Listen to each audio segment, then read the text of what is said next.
All right. So Malak, what led you to your current spiritual belief system? Yeah.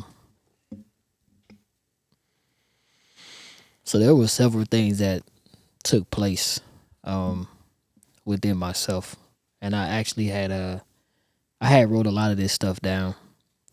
Um, One thing that I really had to deal with was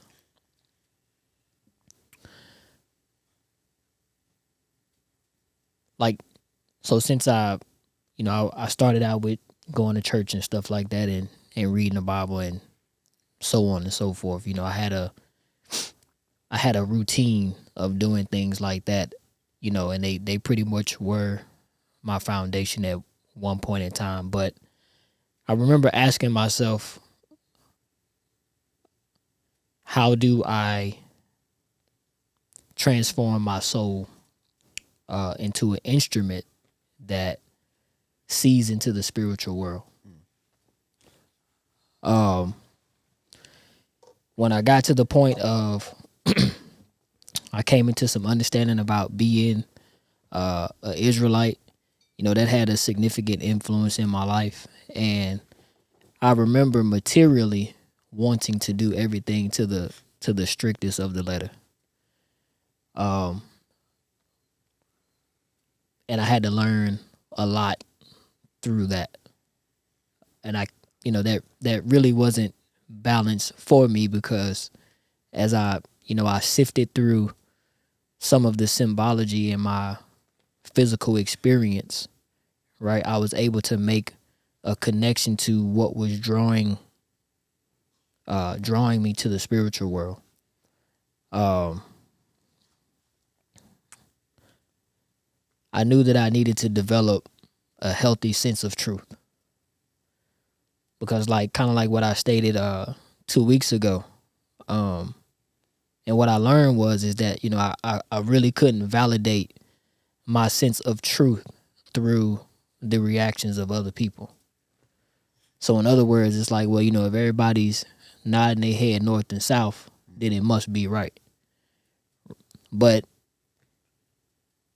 I was in conflict with that because it wasn't really relative to the experience that I was having in my life. Even though it sounded right, you know what I mean? Like, it didn't feel right. And we've talked about this before, but in the podcast, but in hindsight, I look back, those were, I was primed in a certain way, right, to respond to certain things. Um, so I get to the point where we would do Torah portions seasonally, right? Um, and oh, yes, about to say something. For those who don't know what a Torah Oh portion yeah, is. so Torah portions are just subsequent passages in the Bible, all right? And the Torah, it deals specifically with the, let's just say, like, the legal element of the Bible. So from Genesis to Deuteronomy, right? You got the Torah, or the law. So we would go through that seasonally, and we would do things like that, very, very routine like. But again, as my understanding was growing, as I was being open to more things spiritually, right?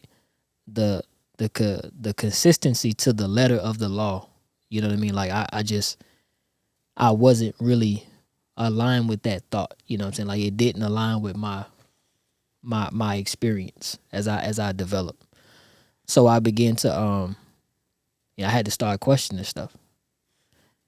And I had to really go into some places where, like, I was really thinking about, like, man, like, what I'm doing. Because for me, what's unique to my makeup is that, um, when I close my eyes, I see stuff. You know what I mean? That's just the bottom line. Like, I see things. And I got to a point where I was really, really working on myself to discern the symbology, in what I would see, in my conscious mind. which it takes me back to the question I asked: how do I transform my soul, you know, to become an instrument that sees into the spiritual world? And as I began to orient my focus there, the less I start, I became less connected to material expression in the sense of, if you want to say, religion, or a customary framework that fits somewhat of a redacted expression contained in the Bible. And as that advanced, I allowed myself to be open to more things spiritually. And from that point on, it's just been a consistent journey for me. Okay. So you are someone who typically has a legal mindset. You're very black and white. One would say the scriptures are black and white. Mm-hmm. What would be your advice to someone who's coming to you saying they are starting to question what they're reading? Someone who comes to you and feels as though what I'm reading contradicts itself. Well, how would you respond, or what advice would you give someone? One thing that you're going to see in that context is that legally, things generally say the same thing. What I would say is that, if you're in doubt, right, about things contradicting themselves, keep reading. Right? Keep reading until you get to a place where you have achieved the internal balance for what you're intaking. Right? Know where you can comfortably go to the next subject matter. Because what'll happen is like, one thing that happened with me, I realized that I was going in circles with the same information. Right? And in some senses, right, it did edify my thinking process, right? But in others, I became very stagnated. So in an effort not to do that, I think that you have to know and you have to remain conscious about the information you intake. You have to see how that plays out in your expression of an experience, whatever that is, right? And when you've gained the necessary balance and information to move forward, then you do so as you need to. All right. So Zokane, you touched on this a little bit, but you said you got to a point where you were searching for God or the Creator, and now you know. Right. So can you describe your understanding of divine or higher power in your current belief system? Yes, I can. I would say the creator, or if you want to say God, or whatever name you want to put on it, I would say it's all things. Mm-hmm. Anything, like it states in the Quran, it says anywhere you look is the face of God, and that's in the Quran. And I'm not subject just to reading one book.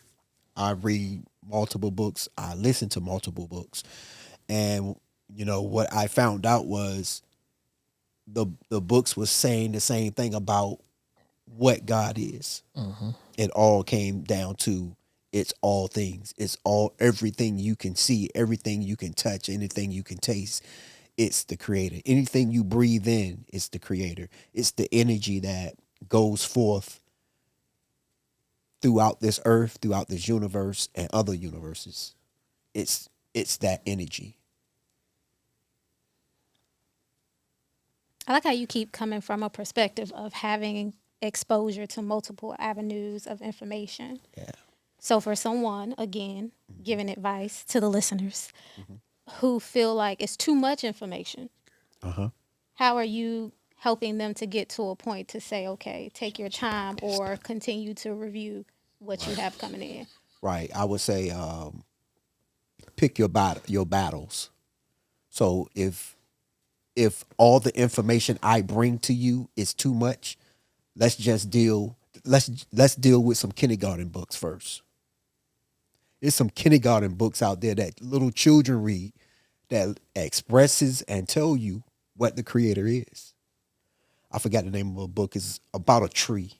It's about a tree and a little boy. And the little boy wanted something more in life, and he wanted to be big. So he always went to this tree, and the tree would talk to him, and the tree would tell him, well, cut this limb down, cut this limb off of me, and you can get what you want. These are the expression of the creator right there. It's feeding each other. It's energy that's elevating each other's mind. The tree is elevating his mind, helping him to get what he needs in life. And in that book, I forgot the name of the book, but anyway, it's in the book at the ending of the book, the tree is gone because he used up all the resources of the tree. And now he's sad because the tree is gone. Not because he can't get what he want anymore. He missed the tree because he had a relationship with it. And that's how I would say that's how you should have a relationship with the creator. The creator ain't going nowhere because it's all things. And when you touch each and every aspects of the creator, then you would know that's what it is. But in general, what I would say, let's take our time. If you want to deal with the Bible or the Tanakh or the Torah, let's start there. But if you don't want that, we can start in the book of Gavita, or Indian text. We can start there. We can start in the Buddha text. We can start I don't care what. Somebody go downstairs and give me a book right now, and I'll show you the creator in it. It's all there. Even if the pages is the creator, because the pages come from the tree, which is the tree is the creator. So I would say let's start where it's comfortable for you to start at. Got it. Who's next? Whoever you call. All right, let's go, Malak. Yeah, say the question again. All right. Can you describe your understanding of the divine or higher power in your belief system? Yeah, for me, it has become relatively simple. The creator is everything that I experience on both ends of the spectrum. Whatever I would consider to be positive